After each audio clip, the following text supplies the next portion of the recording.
Hey super friends, my name is Neil and welcome to episode 61 of the GYCO Comic-Con podcast. We're here fortnightly-ish to bring you a slice of film, TV and pop culture goodness from our studio direct to your speakers and or listening device. I am joined, of course, by my very own boy wonder Martin. Say hello, Martin. Hello? How are you today? I'm fine, how are you? Oh, I thought you were going to do that voice for the rest of the podcast. Oh no, I thought we were just testing the microphone. No, that was your greeting this week. Okay then. What's coming up on this week's show, boy wonder? I don't know. I didn't look at the door. So we have got 4 news stories to talk about this week. We have some Star Trek news and then lots of DC news, obviously. And then in our reviews, we're going to be discussing Marvel Studios Shang-Chi and the Legend of the Ten Rings. We've also got a review of Mortal Kombat Legends, Battle of the Realms, the brand new animated film, in which we're also going to be joined by writer Jeremy Adams and producer Rick Morales to discuss the film. And then we have something a little bit different for this podcast to discuss, do we not? Yes. We're going to talk about a musical, or a musical film. So I'm relying heavily on you because I don't really like musicals, however loved this. Because we're going to be discussing Apple TV's new filmed version of the stage musical Come From Away, which we happened to see just a couple of days live in the theatre before watching this version. I know it's been a very come from away heavy week. So without further ado, on with the news.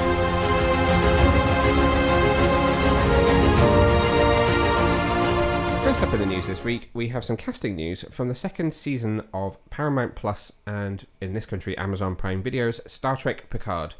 The series wrapped filming on Season 2 this week and will begin Series 3 in the next couple of weeks as they're filming it back-to-back.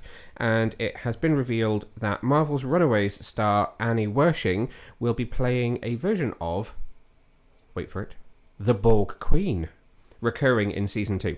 We don't know how many episodes that she's going to be in, but it's fully confirmed. So you will remember that the character first appeared in Star Trek First Contact when she was played by Alice Cridge, who subsequently didn't play her for a number of episodes of Voyager, where she was played by Susanna Thompson, otherwise known as Moira Queen from Arrow, and then Alice Cridge returned for the Voyager series finale. So now Annie Wershing is taking over the role for a number of episodes in Season 2 of Picard. What do we think about this little revelation? Well, the Borg, eh? Interesting, yeah. Are we flashy back in, or...? Well, there was no indication of the Borg in the trailer that we saw, was there? We saw the alternate sort of timeline where everyone is in a different position to where they are now, completely deborged, 7 of 9, Picard and Q, everyone sort of in different positions to where they were in Season 1. So we're a little bit in the dark other than knowing that they're going to be traversing some sort of potential parallel future timeline. So I wonder how the Borg factor into that. Well, we'll have to wait and see. At this stage, all we know is that Season 2 will premiere at some point during 2022. Whether Season 2 and 3 will premiere next year, I don't know, or whether they'll string out releasing the two of them. But as far as we're aware, I think Season 3 will be the final season of this show, and that will wrap up the Picard storyline. More casting news, as it's also been confirmed this week that Bridget Regan, who some of you will remember from Marvel's Agent Carter, is going to be playing the role of Pamela Isley / Poison Ivy in Season 3 of the CW's Batwoman. Would you like to explain to me what that grimace was about? Oh, did I make a face? You made a face. Oh, I made a face, didn't I? I don't know. I just hope they do it well. I don't want it to be Gotham again. Where there was... Like 7 of them. Like, kid version, early 20s version, adult version. There was 3 of them, wasn't there, I think? Although, an interesting take on the character, but I know what you mean. It wasn't overly faithful to the comics.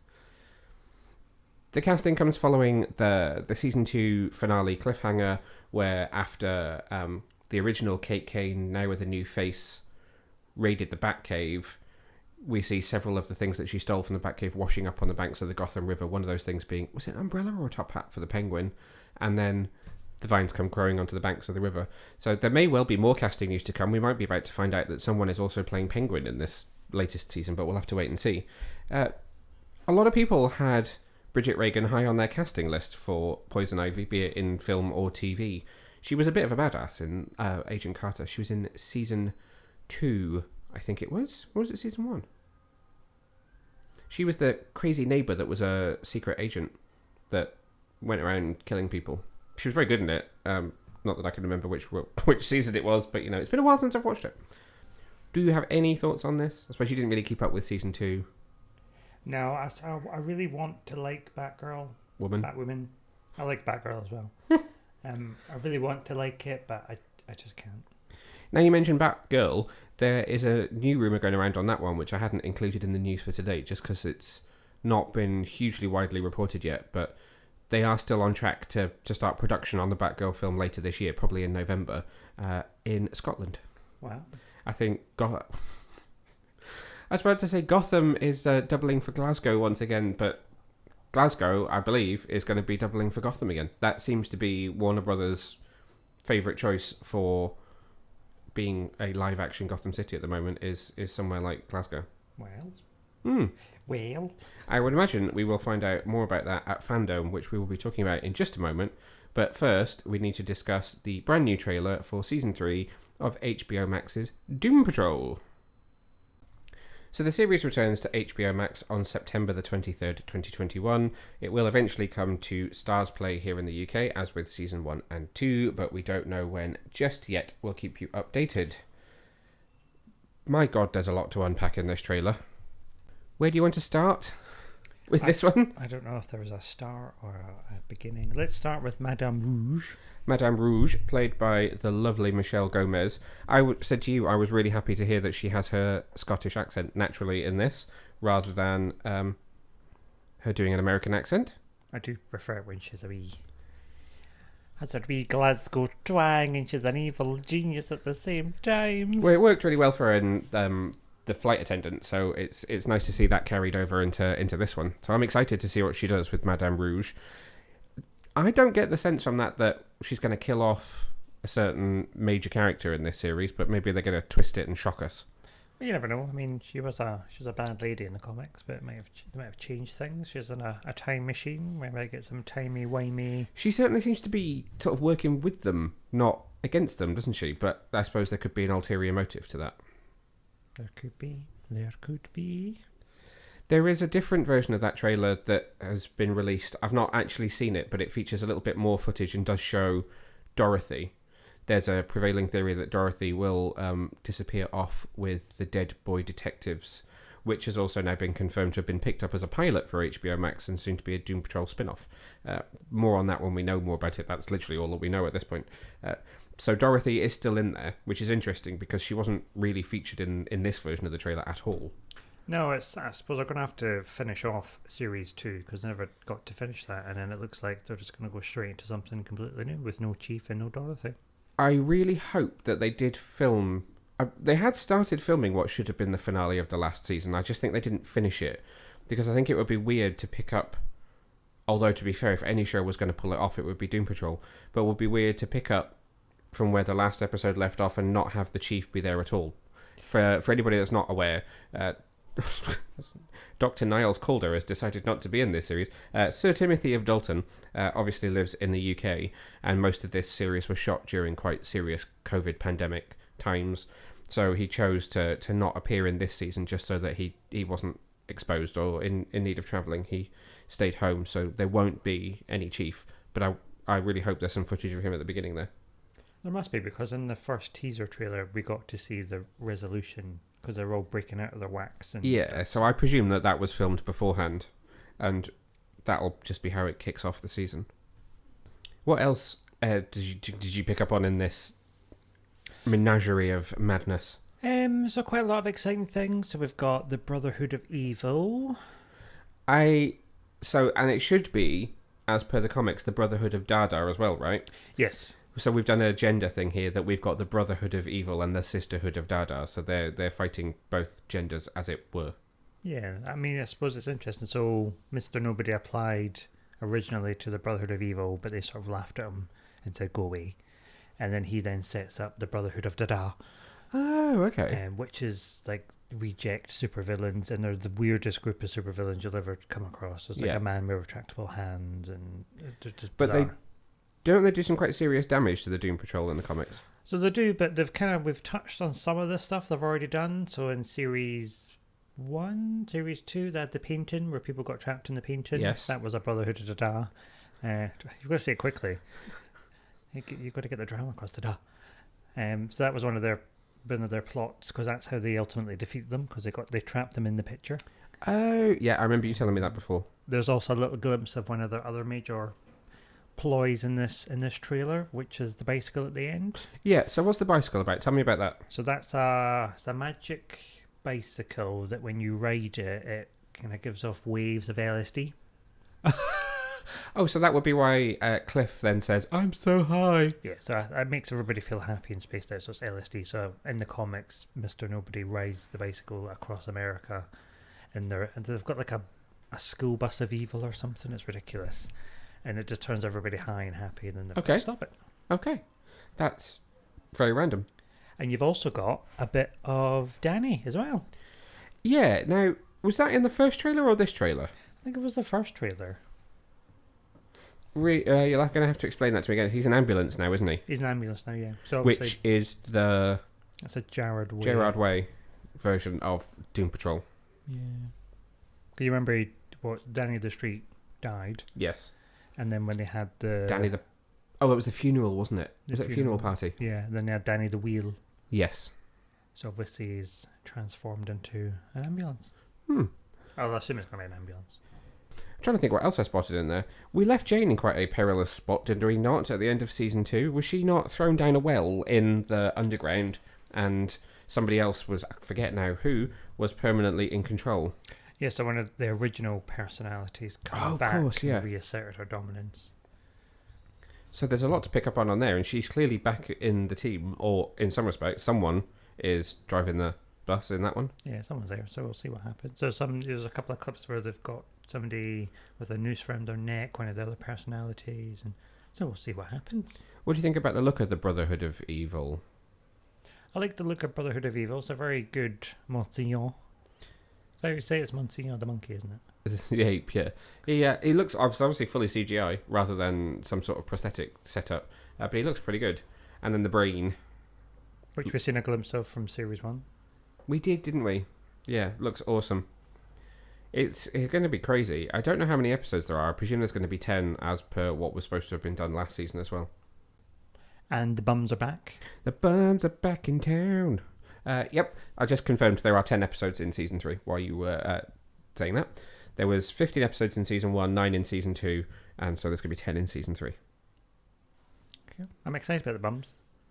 Yeah, they like how they do it in the trailer where they say that the Emmy-nominated series is back to kick some ass, and then it's the bums. They look pretty menacing this time round. Well, they're very menacing bums.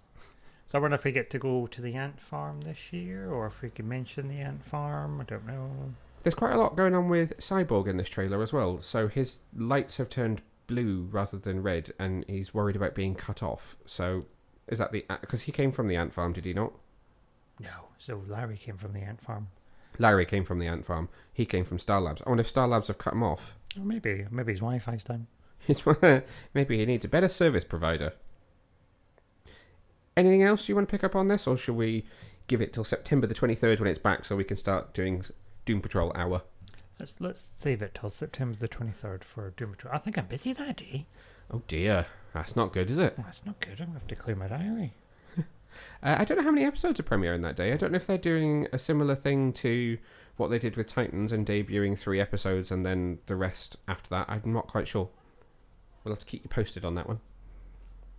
But you can expect to hear more about Doom Patrol and Titans and several other properties at DC's upcoming FanDome event, which this year is taking place on October the 16th. It will be premiering from 6 p.m. here in the UK, and it's going to run for roughly 4 hours for the programming block this time around. But Warner Brothers and DC has confirmed everything basically that's going to be included, apart from, I guess, any surprises. So, Warner Brothers Pictures will be showcasing 6 of their highly anticipated movies from the DC slate, including, and let me know whether you're excited as I say the titles, Boy Wonder, The Batman. Yes. DC League of Super Pets. Thought you were going to say, what's that? Black Adam. Yeah. The Flash. Yes. Aquaman and the Lost Kingdom. Is that a real film or an animated film? Not real film. The sequel. Oh, right, okay. Oh, this is Warner Brothers. So this is Warner Brothers Pictures live action DC films that are going to be there. Well, actually, I suppose League of Super Pets isn't live action. That's animated, but you know what I mean. And Shazam: Fury of the Gods. From the CW verse, we've got Batwoman, The Flash, Superman and Lois, DC Legends of Tomorrow, DC Stargirl, and Naomi. There's also going to be some news on the second season of Netflix's Sweet Tooth, which is the one produced by Robert Downey Jr., which we still actually need to finish. Are we getting a Naomi series? Yeah, so Ava DuVernay has done the pilot for Naomi, which is finished and been picked up to series. So we will get a first look of it at FanDome. It's similar to Stargirl in that it's Arrowverse, CWverse, but not the same Earth, as it were. You know how Stargirl is not on the same Earth as the Flash and everyone else? Yeah. Naomi will be the same. Oh, okay, so she's not going to be part of Stargirl's Earth.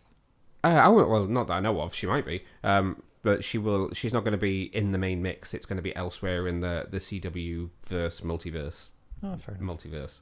That's where she did kind of start off on the On her Wonder own. imprints anyway. So Yeah, then before she they brought her went in. to Young Justice, and then now she's in Justice League. So. Yes. So DC Publishing will honour the legacy of one of the world's greatest superheroes and an icon of truth and equality, Wonder Woman, with a showcase of 3 upcoming books. DC will be exploring her history with the DC Black Label miniseries Wonder Woman Historia, expanding on the Amazon mythos with Nubia and the Amazons, and honouring the inspiration that she's provided to women around the world with the original graphic novel Wonderful Women of the World. So DC will share details of the next installment of the epic universe-spanning Batman Fortnite crossover comic, and fans can also expect to hear more about the upcoming Batman Fear State and the new 6-issue Black Manta series, the return of Milestone Universe, and much, much more from the comics. Warner Brothers Animation is also going to be on hand with a number of projects, so they are going to be giving us a first look at Aquaman King of Atlantis, the animated series, also the recently announced Batman Caped Crusader, which brings back Bruce Timm and will have him working with the Batman director Matt Reeves on a new animated Dark Knight. There's also going to be a special, spoilerific apparently, preview of Young Justice Phantoms, the upcoming 4th season, and we'll be getting our first look at the 3rd season of Harley Quinn. Very exciting. Yeah. Then HBO Max will also be getting in on the action and bringing a first look at Peacemaker, starring John Cena, and overall written by and showrun by James Gunn. They'll also be showing off the limited event series DMZ, which is based on the DC property, and they'll be bringing us sneak peeks of Titans and Doom Patrol. Finally, Warner Brothers Games will also be bringing back 2 games that were announced at last year's FanDome, both Gotham Knights and Suicide Squad Kill the Justice League. Oh, God, sorry, there's 2 more. So Warner Brothers Home Entertainment will be on hand to preview Injustice, which is the animated film adapting the games, and next year's anime-inspired Catwoman Hunted animated movie. Bloody hell. All that in 4 hours. That's going to be a jam-packed 4 hours. Yeah, I don't quite know how we're going to cover all of that. The whole event will be streaming across YouTube and DCFanDome.com, as well as DC's, I think, Twitch channel as well. There will also be DC Kids FanDome, which will be a kid-friendly version which you can access via DCKidsFanDome.com. And I've just got to the end of the press release, which does say will be available on Twitch, YouTube, Facebook, and Twitter, giving fans more ways to watch events unfolding in the Hall of Heroes. I'm looking forward to all of it. What are you looking forward to? All of it. The wording of the press release does say that we will see a brand new trailer for the Batman, as well as a first look at Black Adam and a sneak peek of The Flash, and then further content from Aquaman and Shazam. So I'm not sure what we'll see from either of those just yet, but definitely a Batman trailer, definitely Black Adam footage, definitely, I think, the featurette for The Flash, of which some of the footage is already leaked online. You'll remember a few months back, there was that kind of production imagery that showed off a few of the set pieces from the film. We saw the Batcave, we saw all of the heroes together kind of breaking out what might have been Supergirl or a Superman. So that footage, I think, will be officially released at FanDome. We're pretty sure that that's where that came from. Do we get to see Keaton suited up? I would imagine they'll probably push that in there. I would lose my shit. I wasn't wholly convinced that he would suit up. Obviously, the production imagery that we saw at last year's FanDome was Flash and Keaton's Batman suited up. But part of me wondered whether that was just to tease people and part of kind of the pitch of bringing the film in, that they would bring him back. But no, he's talked about being suited up, so it's happening. He's got his Nikes back on. He's got his Nikes back on, yep. So in case I haven't said it enough, DC FanDome is streaming globally on October the 16th, 2021. Head to DCFanDome.com to watch it. And for all the other news about it, head to our website, which is www.getyourcomiccon.co.uk.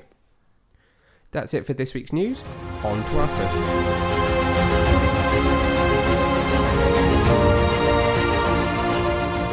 Now I'm going to try and pronounce this one properly throughout it now that I've seen the film and have heard him tell me how I should pronounce it. So, Marvel Studios Shang-Chi and the Legend of the Ten Rings is available in cinemas globally now. It's directed by Destin Daniel Cretton, from a script by Daniel Callahan, and stars Simu Liu, Tony Leung and Aquafina, amongst many others, including the absolutely wonderful and delightful Michelle Yeoh. The official synopsis for this film is Marvel Studios' Shang-Chi and the Legend of the Ten Rings stars Simu Liu as Shang-Chi, who must confront the past he thought he left behind when he is drawn into the web of the mysterious Ten Rings organisation. That's fairly brief and nondescript. Where should we start with this one? Did you enjoy Shang-Chi and the Legend of the Ten Rings? Yes. Why are you giving me sass face? Do we have to tell the story to the listeners at home? I'm not giving you any face. Oh, really? Then why are you smiling? I've got wind. Right. So if you follow us on social media, you may have spotted that I attended the UK press screening of Shang-Chi and the Legend of the Ten Rings. Not the one that the cast was at. I wasn't quite that lucky. Although I did see it before the cast. But if you spotted the photos on social media, you'll know that I went with James, who's written the review of this film for us on the website, and not Martin. Because James was writing the review, and so I was very lucky that I was technically his plus one, but that was our invite to see the film from Disney. And so Martin didn't see it and has only just now seen it now that it's out in the world, and has been sassing me ever since the screening about the fact that he didn't see it. Haven't you? Really? Were you not listening? No, I was listening. Okay. So tell us, what did you enjoy about Shang-Chi and the Legend of the Ten Rings? Well, I got to see it, so I enjoyed that. Right. And that was good. And I enjoyed everything else. So you come from a martial arts background, do you not? I wouldn't go, well, yeah. You had a black belt. I almost had a black belt. What's the one before it? Brown? Well, it was red with a black stripe, so I was one test away. Oh, right, okay. So you were red with a black stripe. So, you know, we've talked in the past on this podcast about your love of martial arts films. Let's take it from that standpoint.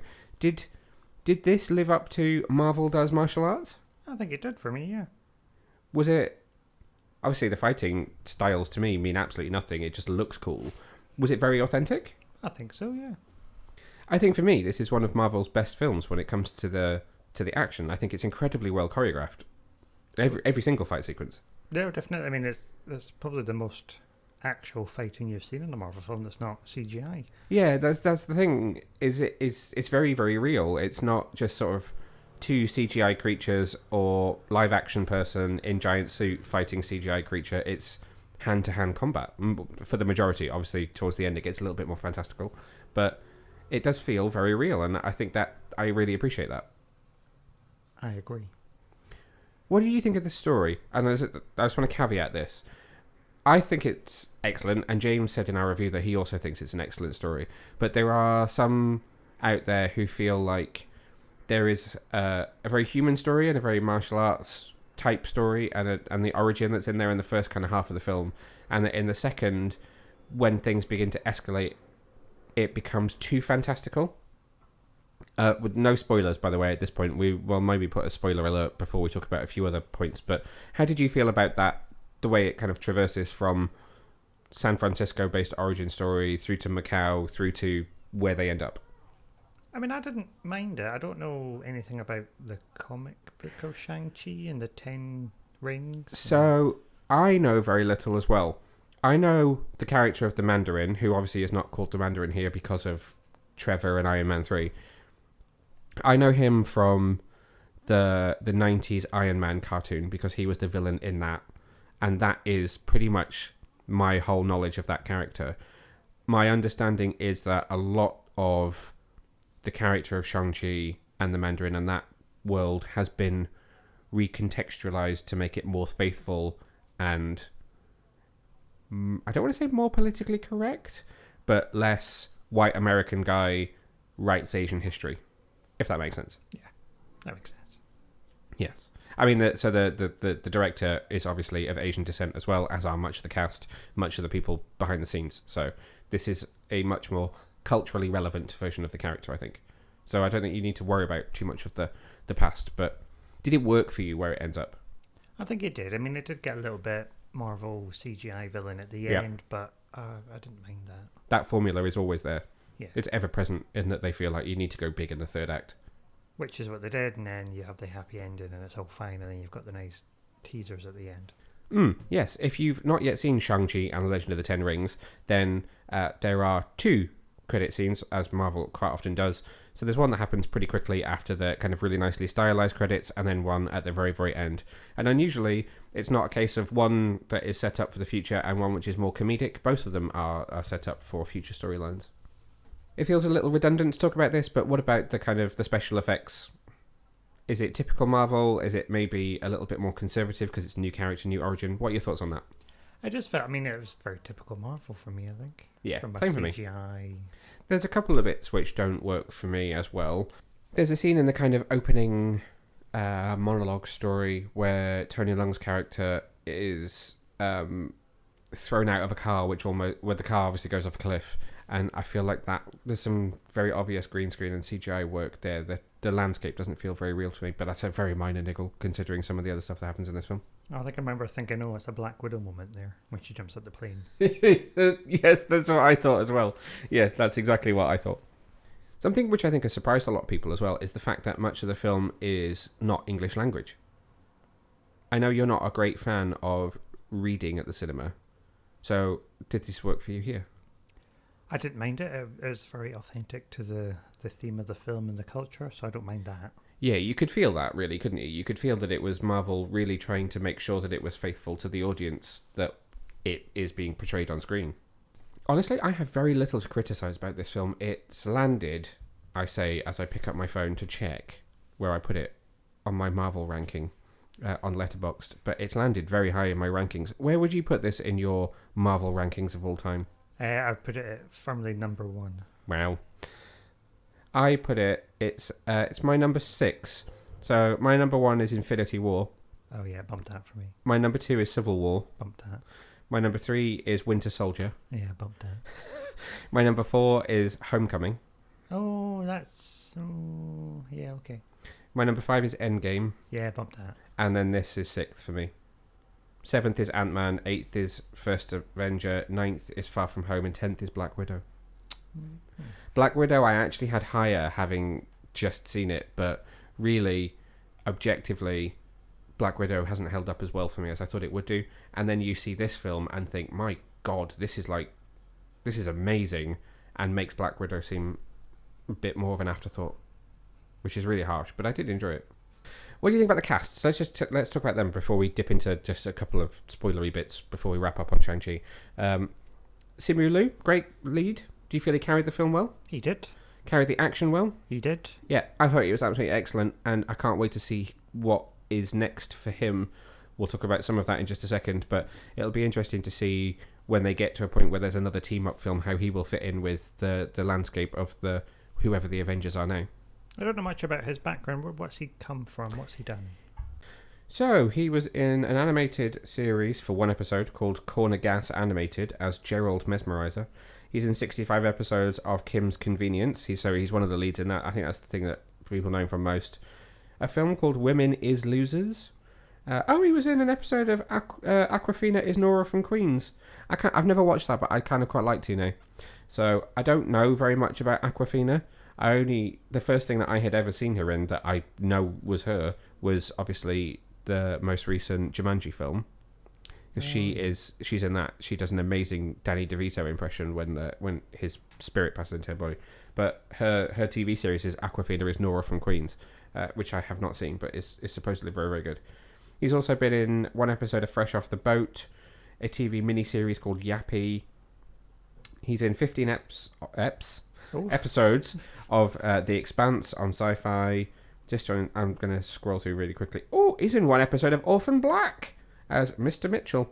Anything else? He was in one episode of Beauty and the Beast, the TV series. He was in Fallout Boy's video for Centuries as Pete Wentz Gladiator, so maybe a body double. Oh, he must have been a body double. He's also in the Akira Project. One episode of Warehouse 13 as a bartender. So we're going right back here.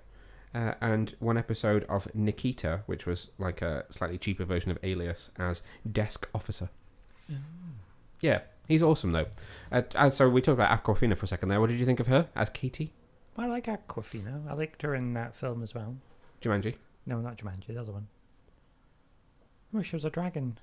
Oh, of course, she was in Raya and the Last Dragon. I'd completely forgotten her voices in that. Yeah, she has a very distinctive voice. I really appreciate the fact that, and maybe it changed slightly by the end of this film, but that it's not a romantic relationship between these two. I really appreciate that. At the end, I thought, please don't kiss her. Yeah. Don't ruin this film by kissing her. Yeah, she exactly. Doesn't need you. She can shoot a bow now. She can shoot. Yes, she can shoot a bow and arrow now. She's fine. She's technically a Disney princess. She is technically a Disney princess, but I wondered whether you would appreciate that as well. But there's just something refreshing when Hollywood doesn't immediately go, it's a man and a woman, they need to be romantically involved. And I really hope that's not something that happens down the line. They should just be best friends because it works and it's hilarious. We'll be here forever if we go through the whole ensemble. My other highlight has to be Michelle Yeoh, who I just think is awesome in everything she's ever in. Philippa Georgiou from Discovery. There's a martial arts expert. There is a martial arts expert. There's a martial arts expert who kicked James Bond's ass. In fact, there is a martial artist that the stunt team on James Bond didn't even want to touch because they were so worried about her. From the school of Jackie Chan, don't miss. Yeah, and absolutely brilliant in this, as is Tony Leung as the dad of Shang-Chi and his sister. The tangerine. Yes, the tangerine chicken dish. Oh, you can't say that. That's what he says in the film. Does he? Yeah. Oh. He says it's a chicken dish. That's the mandarin. I was being a joke saying he's not the mandarin, he's the tangerine. Oh, sorry. Okay, yeah, I'm with you. Right, so pause there and we'll just discuss some spoilers from here on out for the last couple of minutes on Shang-Chi. So if you haven't seen it yet, jump ahead sort of 5 minutes-ish. So Ben Kingsley is back in this film as Trevor Slattery. Now, that's not a huge spoiler, but I think the spoiler is that his role is actually quite significant. It's not just a throwaway moment. What do you think of him? Did he redeem himself for his role as, in air quotes, the Mandarin in Iron Man 3? Oh, I don't know. I'm a bit on the fence about his involvement in the whole thing. Really? Tell me why. I don't know. I just didn't... Oh, I felt a bit too slapstick. That's something that I did wonder whether it would put you off this film, is there is still some of that Marvel humour in there, even in the midst of some of the heaviest action scenes. I mean, it was funny, but I was like, tone it down just a little bit, and I'll be alright. I was weirdly sad that I thought he had died in the scene where he plays dead and the chicken pig, Morris, is like... That's a very good Morris. It was also my impression of an adipose from Doctor Who. Oh. What was it? We're talking about Trevor. I'm just going to like a Donna Noble place now where she bangs on the window. Yes, all right. Back to Shang-Chi. That was me shouting through a glass window, not.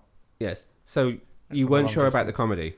No, I wasn't sure, and I didn't like his accent either. He was supposed to be Scouse, but he wasn't really Scouse. He was Scouse sometimes, but then he wasn't Scouse. And I was like, just pick an accent. Hollywood Scouse. Yeah. I mean, he's English. I just wish he would have been like proper Scouse, but then I realised that the American accent, the American audience even, probably wouldn't have understood a Scouse accent. What do you think about some of the other bits of humour in the film? So you've got Razor Fist, the Romanian guy that's part of the Ten Rings organisation, who towards the end of the film they have that moment where Shang-Chi's sister says, we need to team up because we're basically rogered because of what's coming out of the dark space. I don't remember Roger coming out of a dark space. And he's sort of like, no, why, I'm going to kill you. And then he sees someone and he's like, oh, yes, we should team up. What do you think about some of that? Well, that's just Marvel humour, isn't it? That's just how they break the tension in a big moment. Yeah, but did it work for you here? Yeah, it was alright. I'm used to it now. So. Okay. And then lastly on this film, before we move on, post-credit scenes. What did you think of post-credit scenes? I enjoyed both of them. Mm-hmm. Did you have a preference of which one you preferred? Probably the second one. Really? Okay, so talk to me about this. So there's two scenes. The first one features Shang-Chi and Katie back at their favourite bar with two of their friends when they are interrupted by... Oh, no, wait, that's the last scene of the film. Wong has interrupted them and taken them off to, I guess, Kamatage. I almost forgot the name there. I don't think it's the Sanctum Sanctorum, it's Kamatage, to his library. And how'd you spell that? Kamar-Taj. It's a silent M at the beginning of that. Kamatage. Yes, so in the post-credit scene, the first post-credit scene, you see him there discussing the Ten Rings, so we'll talk about that in a second. And then the second scene goes back to the Ten Rings organisation, the terrorist organisation, and sees that they have a new leader. So why was that your favourite of the two? That wasn't the last scene, that was the scene after that where they go to karaoke. No, that's the first post-credit scene. Oh, I just thought it was two different. So your preference is the first post-credit scene? Yeah, I do like the second post-credit scene as well, though. I like the female empowerment and all that. There was a lot of female empowerment in this film, which was actually really nice to see. Okay, so let's talk about the first one then. I'm very impressed that she got Wi-Fi signal so high up in the mountains. I know, exactly. But there was a big satellite dish on top of the Ten Rings organisation. Okay, so Wong discussing the Ten Rings. What do we think? Where do we think that goes? Or are you probably going to say to me, I don't know enough about Marvel to tell you anything? Oh, I don't know enough about Marvel to say anything, but it's something to do with space. What do you think about the two cameos? You can mention who they are. Oh, I don't think I can. Well, we've said spoilers from here on out, so... Well, there were two cameos. They were alright. I mean, they're probably not my two favourite characters, but it starts to world build again, I suppose. Yep. And Kevin Feige said the same thing, that what people won't really realise is that this is like Phase 1 version 2, so that the world building has now been going on for a little while towards what will come the next group up. I really liked it. I'm interested by one of the characters because they do not appear the same as they were the last time we saw them. They appear quite drastically different, and I'm interested to know why. The other character is interestingly being referred to by many as this being their favourite appearance by this person, because they seem very relaxed within the role and not trying as hard to make a good impression. Interesting. Yeah. And then the final scene is, as you just realised, is not your favourite of the two post-credit scenes, harks back to the Ten Rings, and we see that Xialing, Shang's sister, has now taken over her father's business and is now in charge of the Ten Rings organisation and has allowed women in, because that's a major part of the film, is the fact that she was not allowed to train with her brother. She was ignored. It was all about the men, and now she's made it... The genders are equal in terms of terrorist organisation. But it then ends with a screen that says the Ten Rings will return, so clearly there are plans for them in the future. So we have to wait and see. Final thoughts on Shang-Chi and the Legend of the Ten Rings? Very good. Go and watch it. Highly recommend? Highly recommend. Highly, highly recommend. I agree. Amazing film. One of Marvel's best. Oh, in fact, it basically almost ranks as my number one origin story from the MCU. So it is one of Marvel's best solo movies ever. So cannot recommend it enough. As we said at the top of the piece, Shang-Chi and the Legend of the Ten Rings is in cinemas globally now. So next up this week, we're going to be talking about Mortal Kombat Legends Battle of the Realms, which is available now on DVD, Blu-ray, 4K and digital from Warner Bros. Home Entertainment. Our team of heroes are besieged by the enemy forces of Shao Kahn, forcing Raiden and his group of warriors into a deal to compete in a final Mortal Kombat that will determine the fate of the realms. Now our heroes must travel to Outworld in order to defend Earthrealm, and simultaneously Scorpion must find the ancient Kamidogu before it's used to resurrect the One Being, which would mean certain destruction of all things in the universe. Time is short, the stakes are high, in this action-packed continuation of the Mortal Kombat journey. So this is a direct follow-up to last year's Scorpion's Revenge. It's fair to say that this one blows the world of Mortal Kombat wide open in comparison to that character portrait that we had last year, although there was fighting in there. This film is freaking huge. I don't want to dwell on this too much because we've got other people who can tell us about this film, which we will get to in just a second, but wanted to know your thoughts on this, Boy Wonder. Did you enjoy this? How did this compare to Mortal Kombat live action for you? It was okay.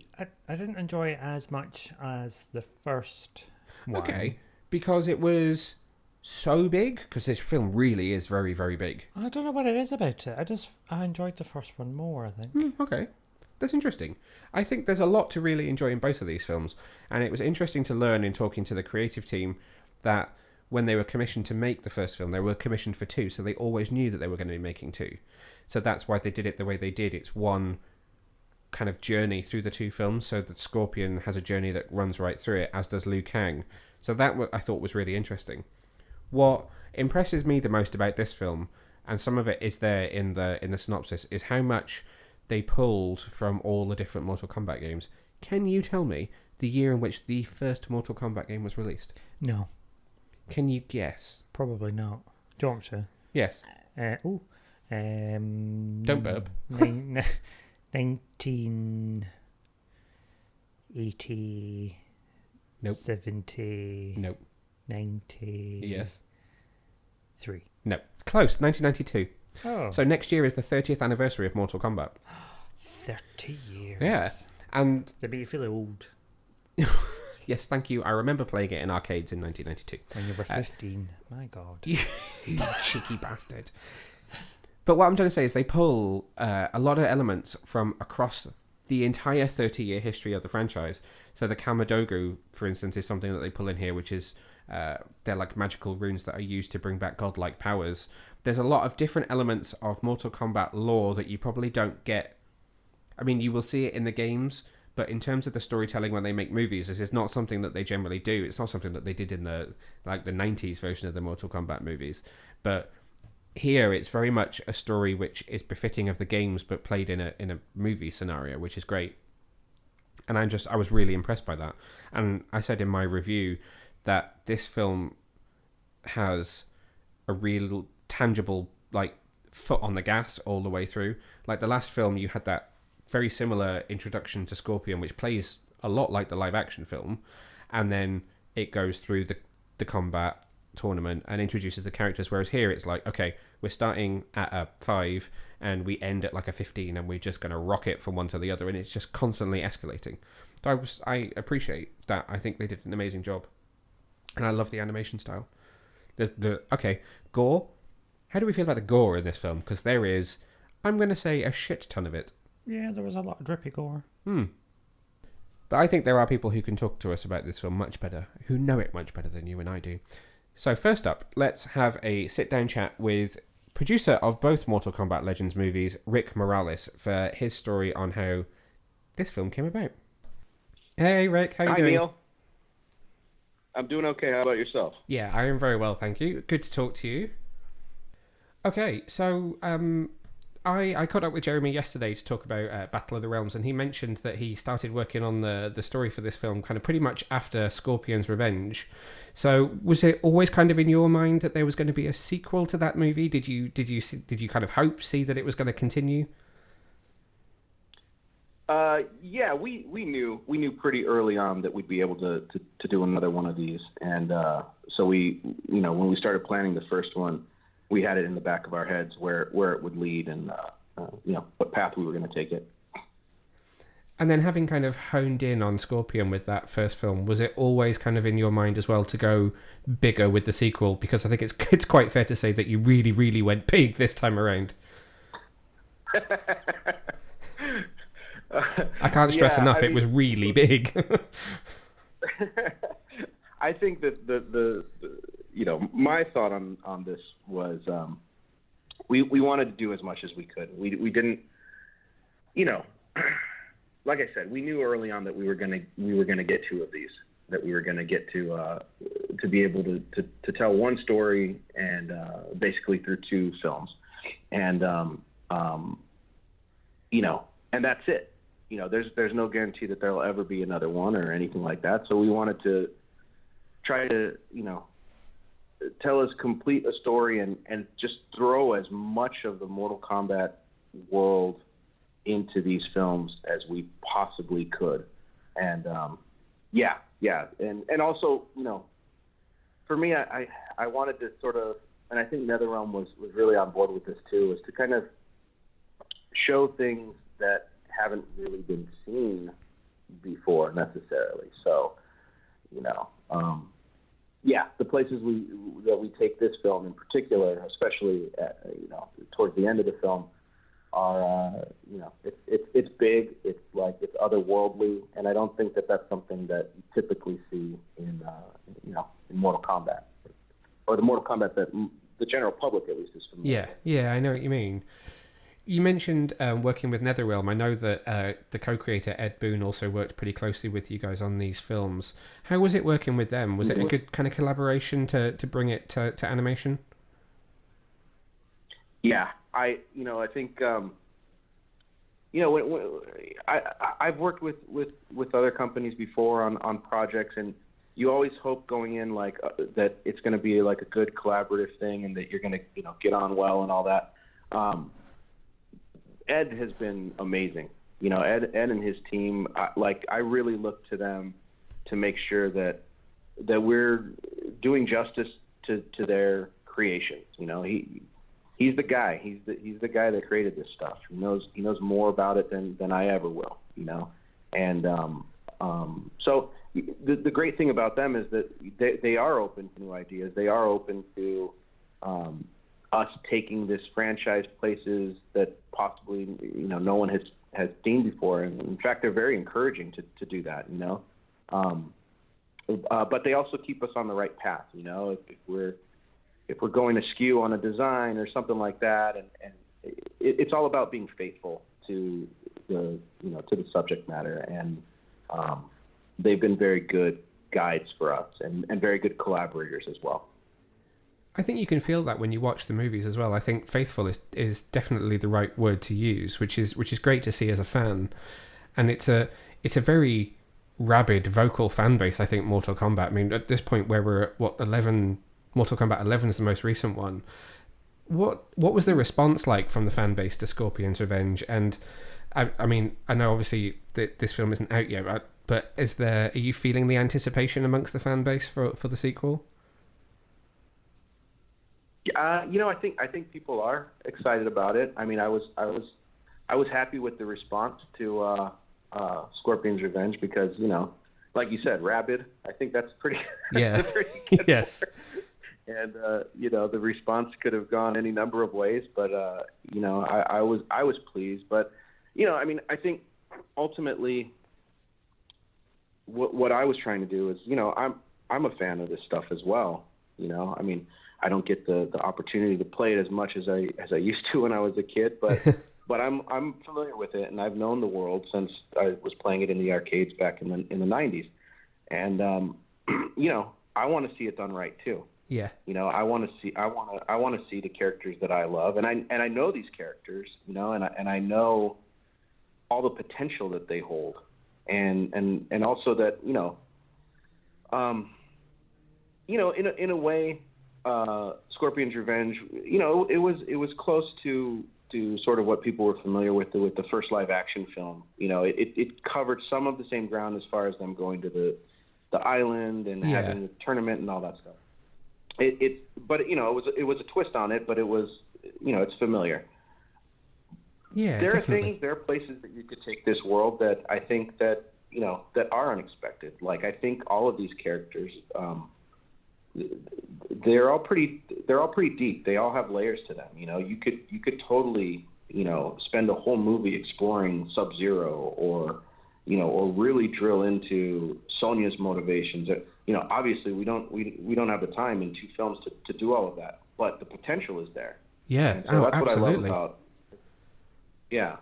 So that's what I love about being a part of this franchise is that, the possibilities really are endless. I look at it a bit like, I've done a lot of work in the DC universe. I really don't think it's much different than that in with respect to the number of characters, the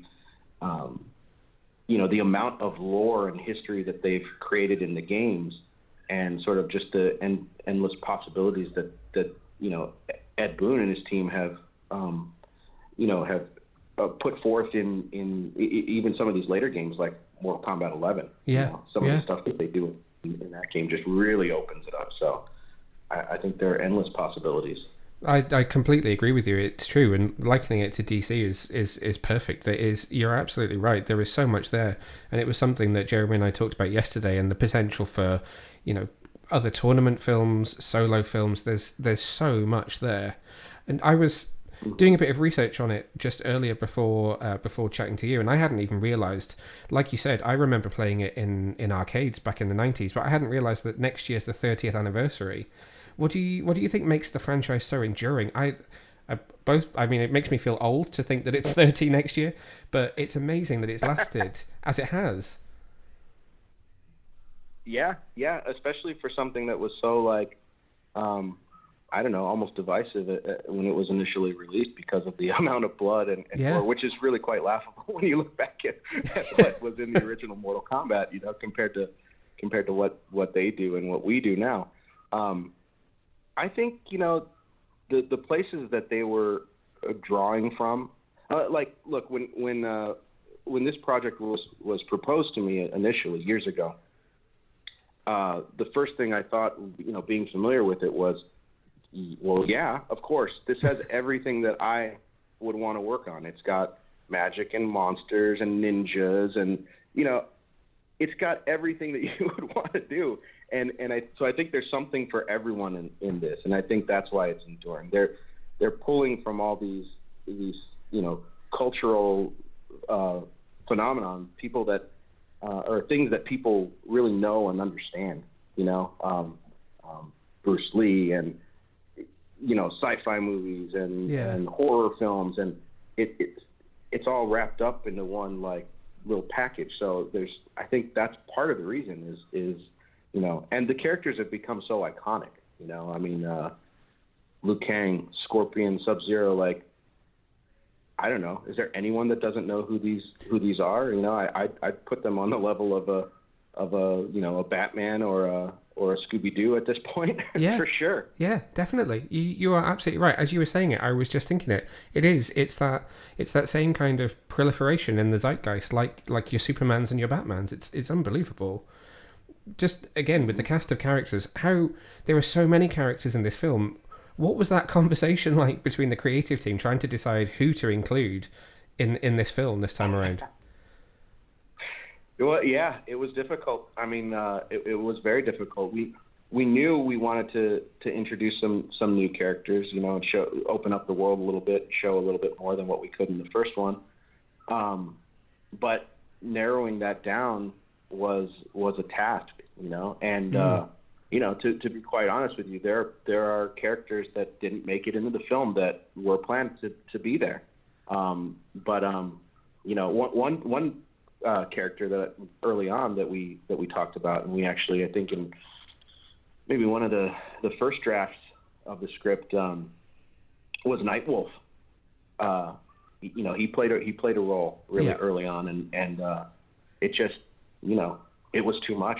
It was like, we wanted to add these characters in, but you have to also be able to stay with them a little bit and learn a little bit about them, and feel like they're a part of the story. I didn't want some of these characters to just be Easter eggs for the fans and things like that, because I think they deserve more. Yeah, I agree with you, and I think there's a really wonderful balance in both films, actually. I mean, obviously this one is much bigger and has a larger cast, but I do think that there is a beautiful balance there between the fights, which you would expect from the franchise, and the character moments. It's clear that was important to you guys when you were crafting the films, that these were more than just, as you say, Easter eggs for fans, that they're real characters. That, and Jeremy said it perfectly yesterday, was that almost every single one of these characters is someone's favorite. So how do you decide who to kill, who to include, who not to include? It's almost an impossible task, but it's done so well. Well, I appreciate that. I mean, we tried very hard, and I mean, again, it comes down to with Jeremy and I mean, we've worked on so much together, and we're such good friends and partners at this point that we just have conversations about this stuff before we even start writing, and just kind of as fans ourselves, like, what would we want to see, what would be cool, like, and I think I've said it over and over again, but it's as important to us for ourselves as it is for us to create for the fans, if that makes any sense. I wanted Liu Kang to be at the forefront of this film because I feel like he's such an important part of, the Mortal Kombat. He's the chosen one, you know, and we kind of, he did play a large role in that first one, but we made a point at the end of the movie to say like, oh, no, this was small potatoes for you. You've got a bigger destiny ahead, And so I really wanted to show that in this film. And that's why we kind of drew the sort of parallel. Like at the beginning of this film, we open with a little flashback to show how Liu Kang came to be and how his relationship with Raiden started, and it almost mirrors in a way the opening to Scorpion's Revenge, which was, of course, intentional. I think that was just to say like, hey, this is Liu Kang's movie. Yeah, I know what you mean, and it bookends the story of these two films really well in that it's, there's a very definitive end to Battle of the Realms, but as you say, there is, there's a universe of possibility out there. What are you working on at the moment? What's next for you now that this film is almost out there in the world? well, I am working on things. I don't think I could say it. So Gary might I love asking this question just for that very reason. Choke me out. But yes, I am working on something. I can't wait to hear more. All I can say is that 30th anniversary next year for Mortal Kombat is the perfect time for a sequel, if you ask me. Yeah, I agree.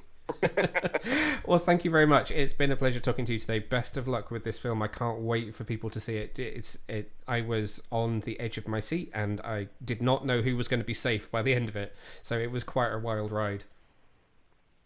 Oh, good. I'm glad. I mean, I think that's the one thing that we wanted to do with this film was make it, just big and unexpected and as thrilling as we could. I mean, we really just wanted it to be a ride.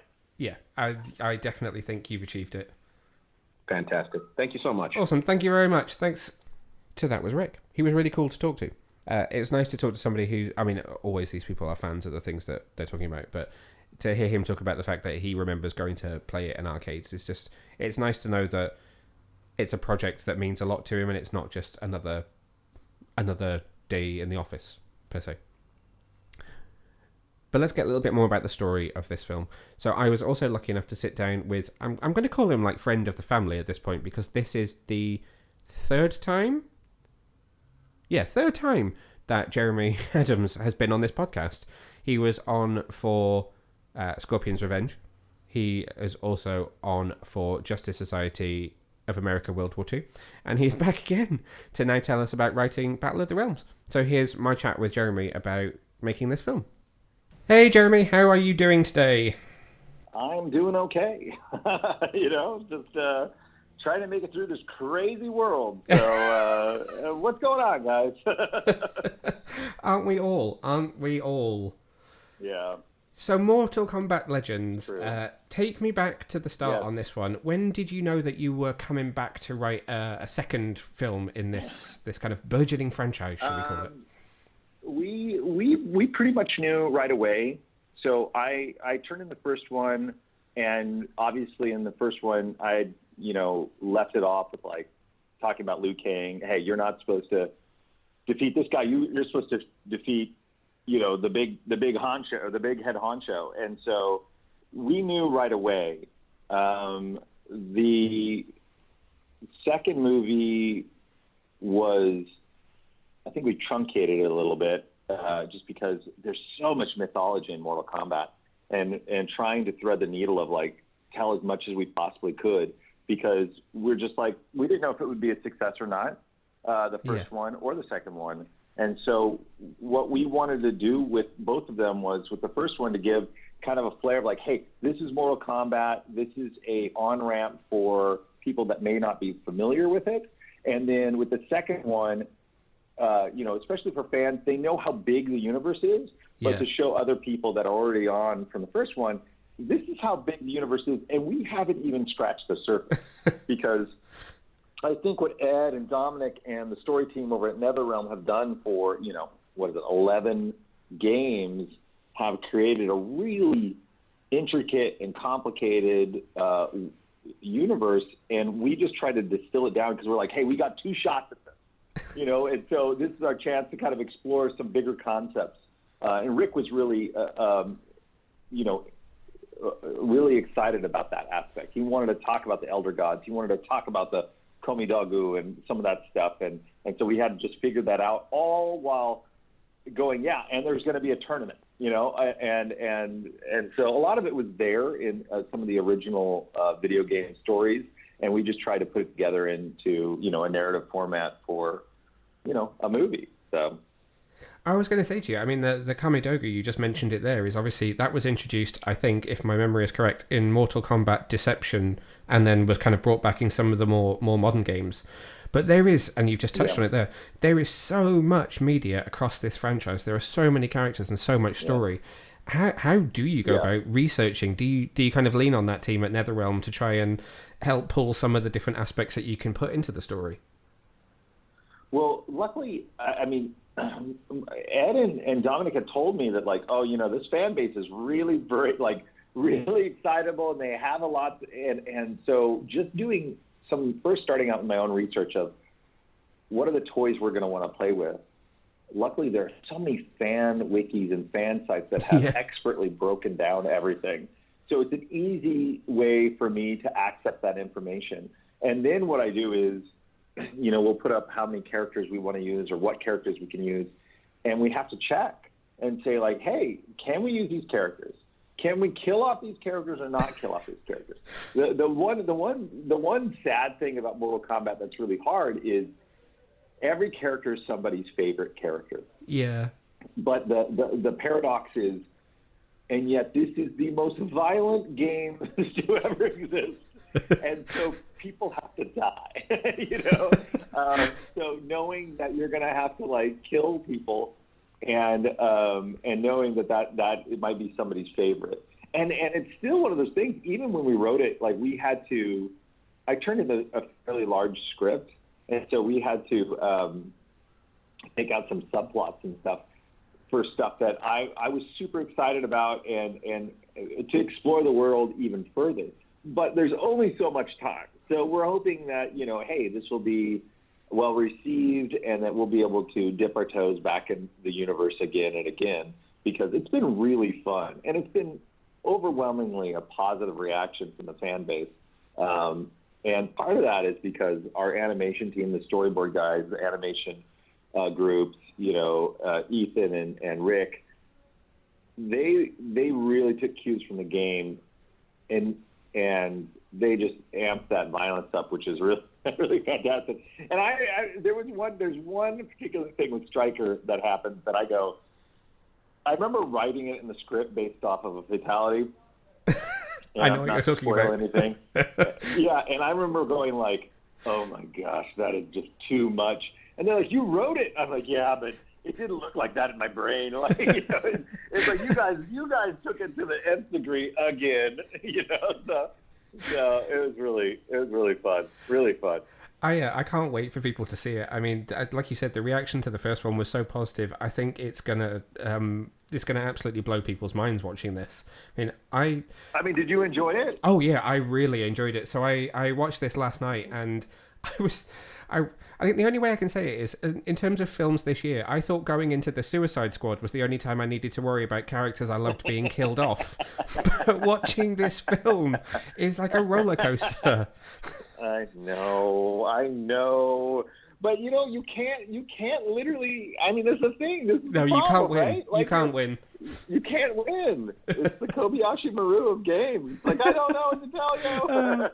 That's a brilliant reference as well. One of the great things about this franchise so far, especially the first two, I mean, one of the standout players is Joel McHale, and I can't say enough good things about the fact that he's not going to let me get away with a bad joke. He's going to try to come up with something better if it doesn't hit much, or we're going to talk about it. And he really came to play. Jennifer Carpenter. I mean, everybody involved really did a great job, and I don't know, I'm excited because it is that kind of like crazy not globe trotting, but dimension trotting, fight adventure that I love. That it feels like a throwback movie in some ways. Yeah, I know what you mean. Yeah.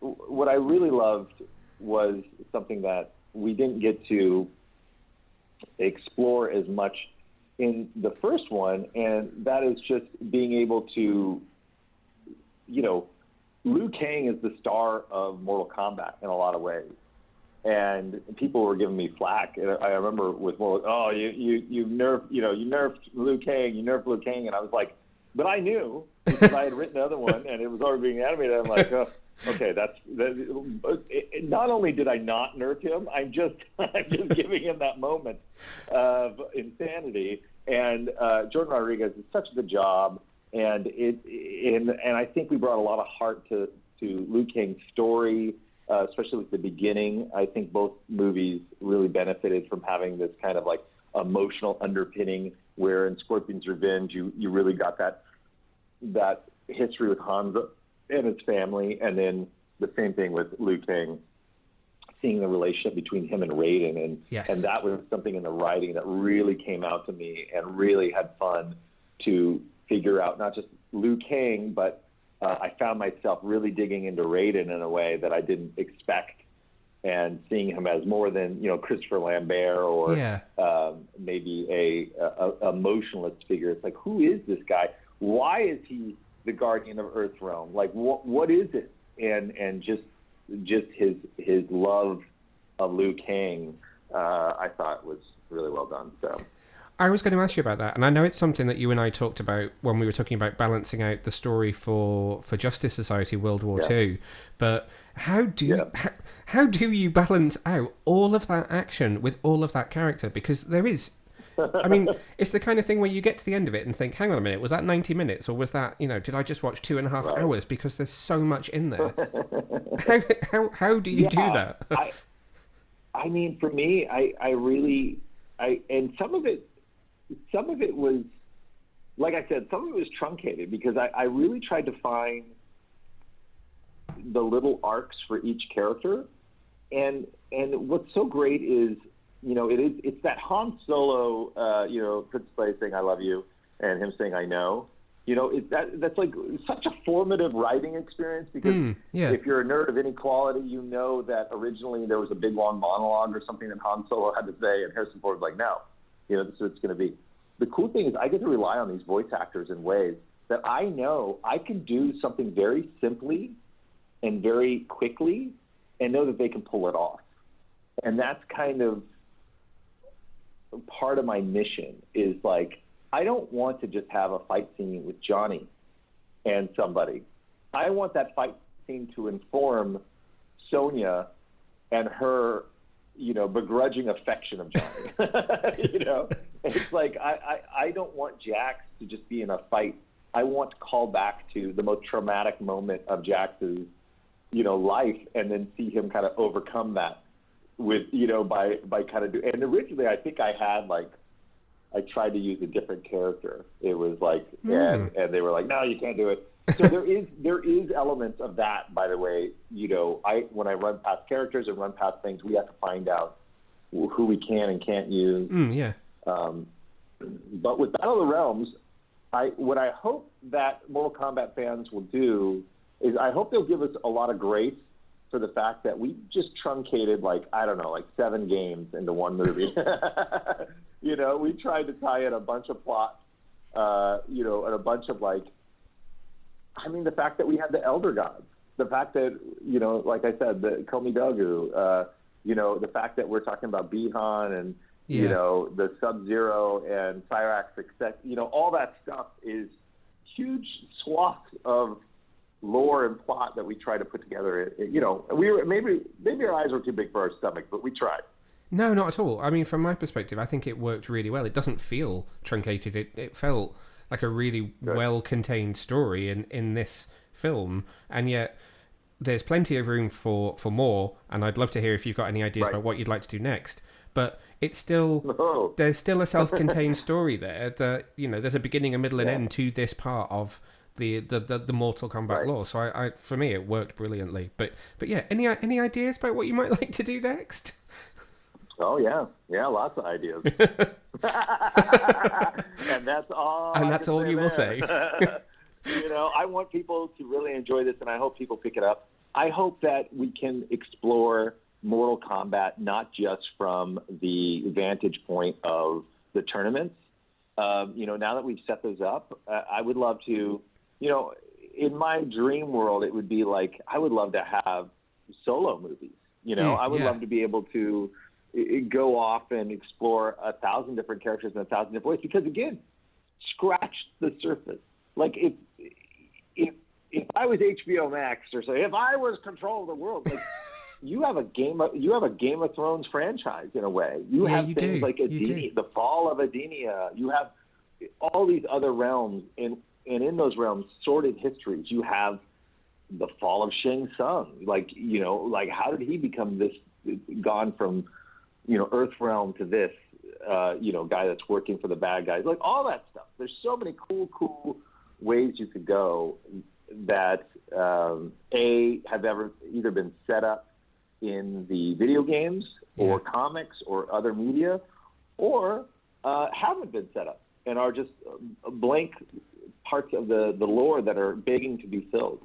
But regardless, I'm so grateful. Netherrealm worked closely with us. They were so kind to help us. They've been nothing but enthusiastic about the movies, which has really bolstered our spirits. Because if we didn't have Ed and Dominic's blessing, I think it would be hard, and I think the fans would know. Yeah, I think you're right. I think they would be able to tell if there was a disconnection there, and that's definitely not something that you get watching these. So was there anybody that you wanted to use that you weren't able to then in this one? Yeah, Nightwolf. For sure. Okay. There was some other characters that I'm trying to think. I don't know what they're going to put on the DVD, or not. But we had a great idea for Nightwolf, and for whatever reason, I wanted to put that in, and there's some other funny ideas I have. So we'll see. But anyways, Nightwolf was the one that comes to mind that I was like, oh man, I wish we could have used him. And there were some bad guys we couldn't use either. Okay. Just maybe because, next time. Other stuff. Yeah, that's what I'm hoping. I tell you, I could talk to that guy until the cows come home. He's lovely. We have a really... you can hear it in that interview, but we had a really good laugh talking about this. Moo. I also really like asking them, what are you working on now? Because in this day and age, they're just like, stuff? Like, I can't tell you. And it's fun. Most of the time, they play ball with you and they're like, I wish I could tell you, but I can't. Sometimes they can be a bit cagey, but Jeremy certainly is not. My final thoughts on this are I highly recommend that you sit down and watch both Scorpion's Revenge and Battle of the Realms back to back, because it's quite a marathon and it's really, really fun to watch the journey from start to finish. If you want to check out my review, it's up now on our website, www.getyourcomiccon.co.uk. My verdict was Mortal Kombat Legends Battle of the Realms is the quintessentially perfect follow-up to Scorpion's Revenge. Bigger, bolder, and braver in every way, it proves why a Mortal Kombat animated franchise deserves to exist. And as I said at the top of the segment, Battle of the Realms is available now from Warner Bros. Home Entertainment on DVD, Blu-ray, 4K Ultra HD, and digital. Now, where all good films are sold. Okay, last up this episode, we're talking about something a little bit different, which is Apple Original Films' filmed production of the Tony and Olivier Award-winning Broadway musical Come From Away. Come From Away tells the story of 7,000 people stranded in the small town of Gander, Newfoundland, after all flights into the US are grounded on September the 11th, 2001. As the people of Newfoundland graciously welcome the Come From Aways into their community in the aftermath, the passengers and locals alike process what's happened, whilst finding love and new hope in the unlikely and lasting bonds that they forge. The live performance of Come From Away was filmed at the Gerald Schoenfeld Theatre, I probably pronounced that wrong, this past May in New York City, where the Broadway production is staged. For an audience, it included 9/11 survivors and frontline workers and employed over 200 people, including members of the Broadway crew, staff, and creative teams. The cast that starred in this live film production are Patrina Bromley, who plays Bonnie, Jen Colella, who plays Beverly, Annette, and others, DeLon Grant as Bob and others, Joel Hatch as Claude and others, Tony LePage as Kevin T and others, Caesar Samoya as Kevin J, Ali and others, Q Smith as Hannah and others. There's a theme here, everyone plays more than one character. Astrid Van Weeren as Beulah. I struggle because it's spelt wrong in the press release as Beulah and others. Emily Walton as Janice and others. Jim Walton as Nick and Doug and others. Sharon Wheatley as Diane and others. And Paul Whitty as Oz and others. This filmed production will premiere globally on Apple TV Plus on Friday, September the 10th. It's directed by the Tony Award-winning Christopher Ashley, who directed the original Broadway production, and has original book, music, and lyrics by Tony and Grammy Award nominee and Olivier Award winners Irene Sankoff and David Hine. This is why I don't talk about musicals. There's too many people and there's too many names, and it's quite a mouthful. I struggle. I don't know how to respond to that. Yeah, sorry. It's a lot to say when you haven't sort of rehearsed it first. Well, you mean you always have lots to say, so you should be used to it. Weirdly and fortuitously, we actually saw the West End version of Come From Away just a couple of days before we watched the screener of this filmed production. So we were a little bit steeped in Come From Away last week. We were knee deep in Come From Away. Now, I have to say, and anybody that knows me well will know that I'm not a big fan of musical theatre. That's not any stretch of the imagination. However, and this is why I went after a screener of this film, this really, really hit me quite hard. I'm shocked. Really? Yeah. Why? Well, when we sat through Les Mis, Shite. you said to me, I don't understand what's going on. Why is everybody crying? Yep. I mean, I have no idea from watching Les Mis what the story of Les Mis is. It's just shite. Okay. You said a similar thing in Be More Chill. What's going on? Why are they singing? I like Be More Chill. Well, not the first time I saw it. You were like, I was unsure the first time I saw it. I enjoyed it more the second time. But yeah, I understood the story, though. I feel like there's a story that makes sense in that film, whereas I just don't feel like... I don't know what Les Mis is. It just is just an onslaught of singing. A musical. Anyway, so I went into this not really sure how I would react to it, but actually I think it's a beautifully written story. I think it's beautifully acted. I think it's really well staged, and it's a very meaningful story about a brief period in people's lives. It's like a week, isn't it? It's just... So it starts on September the 11th, obviously, and ends on the 15th or 16th, when they finally leave Gander. Well, actually, then it jumps ahead to the future, obviously, which is... spoiler alert, sorry. Anyway, draw it back in. What did you think of the version that we actually saw in the West End before we talk about the film? I thought it was really good. I loved it. It was our fourth attempt in trying to see it. Yeah, I think you said we booked the tickets 2 years ago. Yeah, and then lockdown 1, 2, 3, cast got sick or something happened, and it got moved again, and then we eventually got to see it. So up until I was sitting in the seat, I didn't believe we were actually going to see it. Yeah, and I would go see it again. I'm just saying that, putting that out there. It's the thing for me with musicals. Generally, not all of them. Obviously, there are ones that I've appreciated more than others. I just feel like... Really? Yeah. Name me 2. That I've liked. Yeah. Come From Away. No, apart from that. Be More Chill the second time round. All right. And another one? Beetlejuice. Yeah, all right, okay. Thank you very much. I just feel like musicals sometimes are too happy. I feel like they're too, inspirational. I'm like, stop trying to make me happy. Do something dramatic. Les Mis? But the songs are all so it's inspirational. They all die. Well, I don't know that, do they? It's not well communicated through the story, I'm telling you. We could be here for hours talking about this. Anyway, I just think that this is, Come From Away, as far as I am concerned, having seen this Broadway version a couple of times from watching this film and from the West End version, is, if you ask me, the best written, best acted, best produced piece of theatre that I have ever seen in my entire life. Wow. That's high praise. Absolutely. I mean, it's better than Batman Live. I mean, I don't even remember that. So. It's better. It's better than anything I have ever seen in a theatre. Put it that way. Wow. As far as I'm concerned. So, I was really interested to see what Apple had done with it, because I do think that sometimes they don't translate as well from what you see and what you feel in a theatre to what you have on screen. I think Hamilton was a great example of that. Oh, there you go. There's another one I enjoyed. I enjoyed Hamilton. Really? Yeah, I like Hamilton. I thought you hated Hamilton. No. I think it's a very entertaining and very different musical. I appreciate when musicals are different. So yesterday we went to see Back to the Future, the musical, with Nicola and Chris from We Have a Hulk. Oh, you really hated that. No, I didn't. Excuse me. I said halfway through you were like, I hate this. When does it finish? I think you'll find that I said to you 3 songs in, this is awful, and by the end I said this is a great production, but I don't like the songs.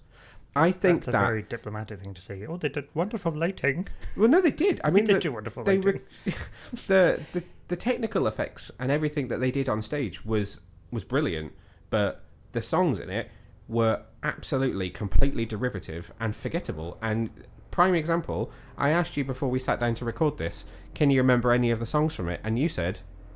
I said no. Well, I remember The Power of Love.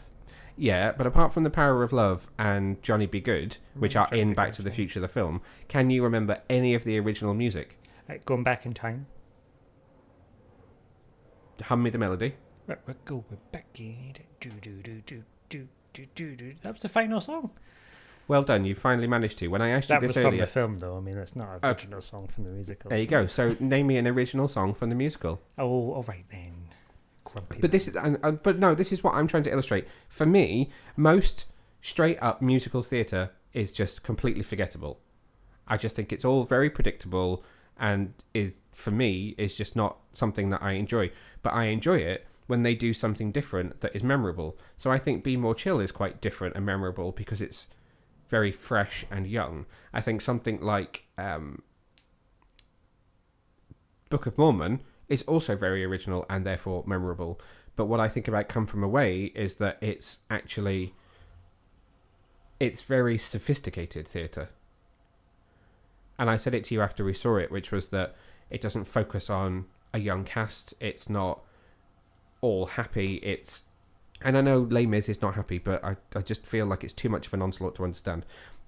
There's something about the way that this film is put together, this musical, is put together, that it's like lightning in a bottle for me. Because it's only... So there isn't an intermission. There isn't any let-up in it. It just happens. Mm-hmm. It does. It takes you on an emotional roller coaster of, we're trapped in a plane, we don't know what's happening. We're drunk in a plane, we don't know what's happening. We're trapped in the middle of nowhere. We're making new friends. We're falling in love. People have died. It's all just everything. This is turning into more of a comment on my thoughts of musical theatre than a review of Come From Away. So,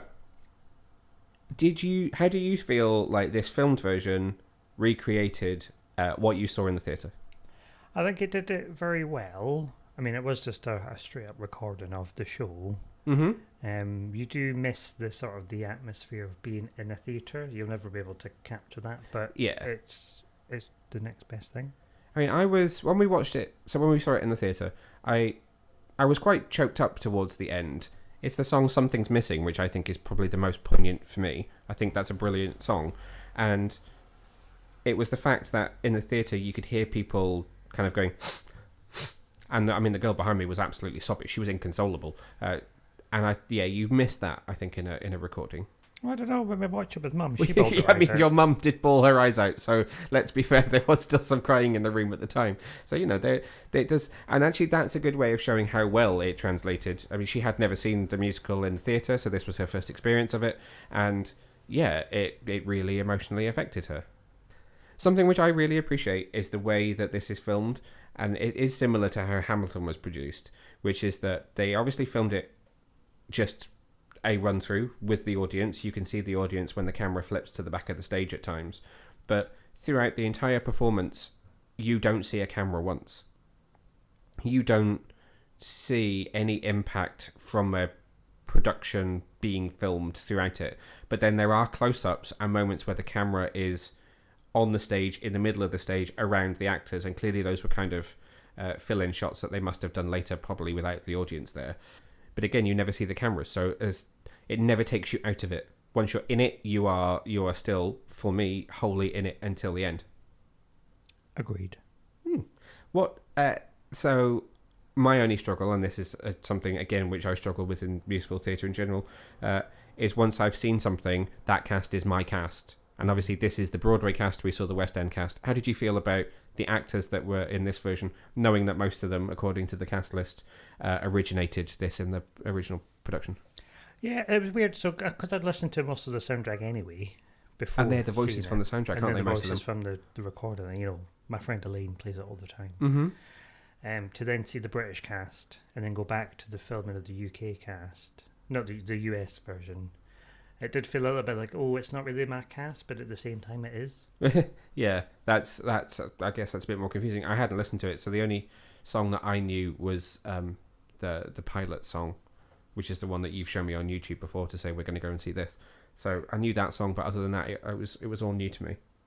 There's probably not a lot else to say about this one really, because it's an experience which I just highly recommend that you experience for yourself. And if this is your first exposure to the musical and you get the opportunity to see it in a theatre, I absolutely cannot recommend it enough.